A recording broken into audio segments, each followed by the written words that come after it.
Hi, this is Lily Ackerman, transformational life and health coach. Today we're gonna talk about forgiveness. So we continue, and it's gonna be through the month of October. So hopefully by the end of October, you decide to forgive and let go, and decide not to be a slave anymore about with anybody or anything. I'm gonna read this. This is from Dr. Martin Luther King Jr. Forgiveness is not an occasional act, it is a constant attitude. So, okay, I'm going to leave it like it right there. Now I'm going to read from Silent George. He's a blogger, devoted husband, and a busy dad of 7. And okay. How do you know unforgiveness is eating you alive? We're going to see only a few things, and again, every day I'm going to show up and talk about unforgiveness versus forgiveness. So one of the symptoms, you're likely bottling up in anger.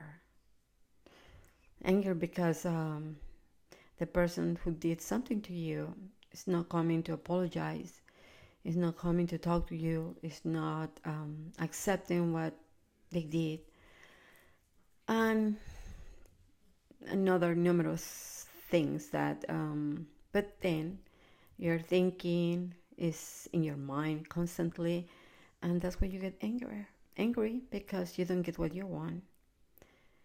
Oh, next one, you're petty and impulsive. Sorry, well, you might be pretty too, but petty at the same time. So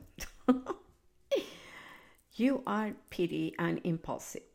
When interacting with a person who you struggle to forgive, you make inside remarks, and you send them passive-aggressive texts, and you're being sarcastic.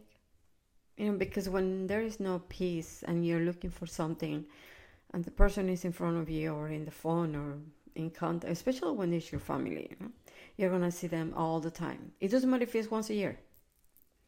Maybe Thanksgiving, Christmas, and here you are. You remember what she did to you 30 years ago, but you're still thinking about it. It never went away. So you have another opportunity to forgive or continue. Well, if it's 1 year, 2 years, 3 years, it's part of you. So it's gonna be hard to let it go, right? You're breathing that 365 days a year. So, and I don't know how many, we have 60,000 thoughts a day. How many of those 60,000 thoughts a day you're thinking about this particular person or circumstance that you can forgive? Next one, you are compulsive. You can't control the hurtful person, but you can control your environment. This can quickly become a negative spiral of compulsive activity. Maybe for you this means keeping your spaces spotless. When you start cleaning, even the parts that are clean already, but you can't stop, you become compulsive.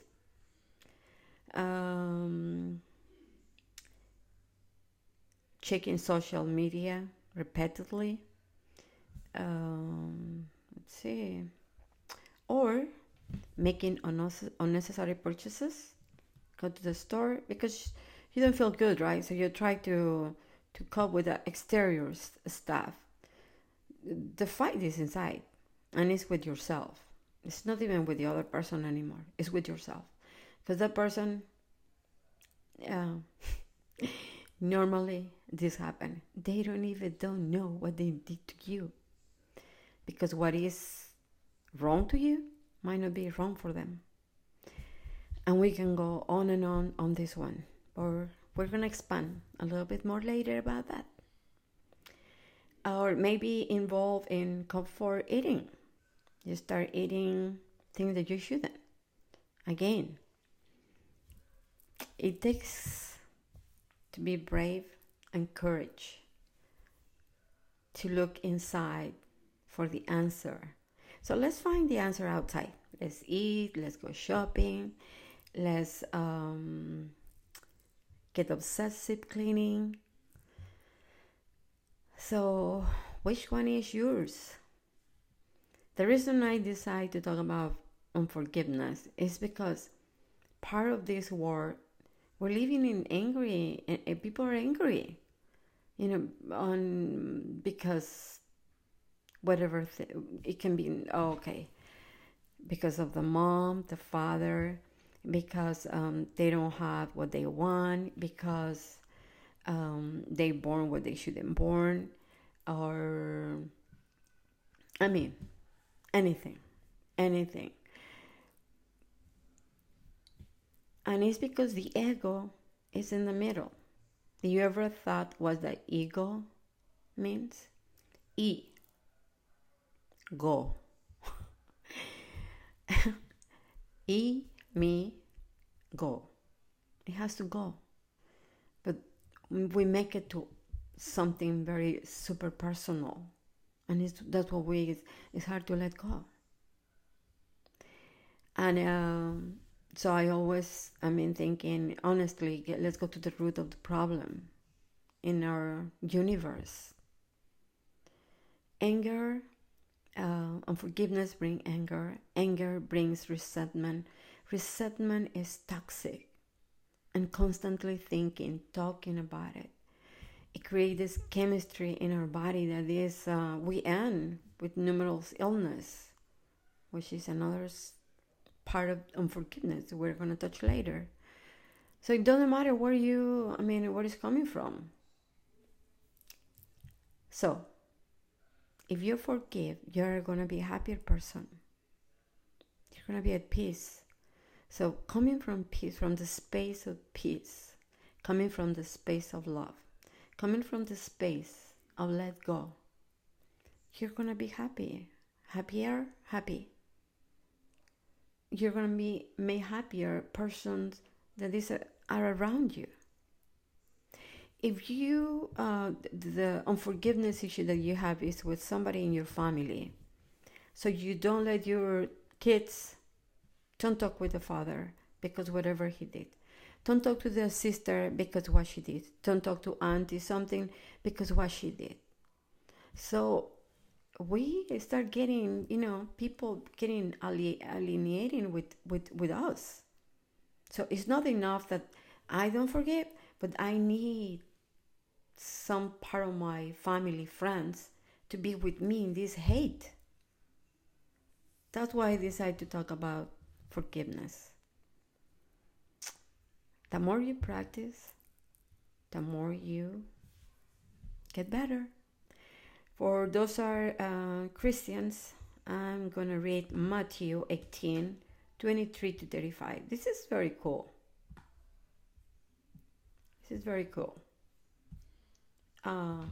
Matthew. Therefore, the kingdom of heaven is like a king who wanted to settle accounts with his servant. As he began the settlement, a man who owed him 10,000 bags of gold was brought to him. Since he was not able to pay, the master ordered that he and his wife and his children and all that he had be sold to repay the debt. That was so hard.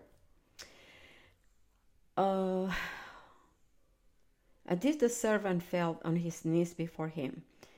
Be patient with me, he begged, and I will pay back everything. The servant's master took pity on him, canceled the debt, and let him go. That was very nice of him, right? But when the servant went out, he found one of his fellow servants who owed him 100 silver coins. He grabbed him and began to choke him. Pay back what you owe me, he demanded. His fellow servant told him. He went on his knees and begged him, be patient with me and I will pay it back. But he refused. Instead, he went off and had the man thrown in prison until he could pay the debt. When the other servants saw what happened, they were outraged and went and told their master everything that what happened. Then the master called the servant in. "You wicked servant," he said, "I cancel all your debt, all yours, because you begged me to. Shouldn't have had mercy on your fellow servant, on your fellow servant, just as I had on you?" In anger, his master handed him over the jailers to be tortured until he should pay back all he owned. This is how my heavenly Father will treat each of you unless you forgive your brother or sister from your heart. Okay, so because honestly,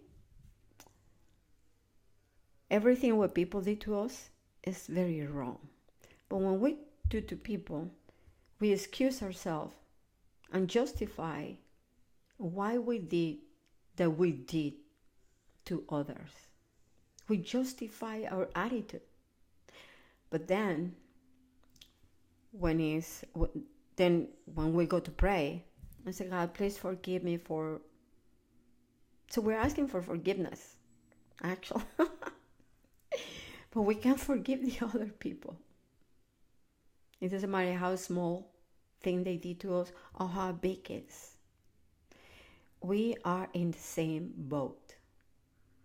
So I challenge you, another day, forgive, let go, start breathing. Okay? So see you until tomorrow and another session of forgiveness. Thank you. Have a wonderful day. If you have issues forgiving, call me, text me, Instagram me, face me, whatever you want. Let's talk about that. Okay? Bye.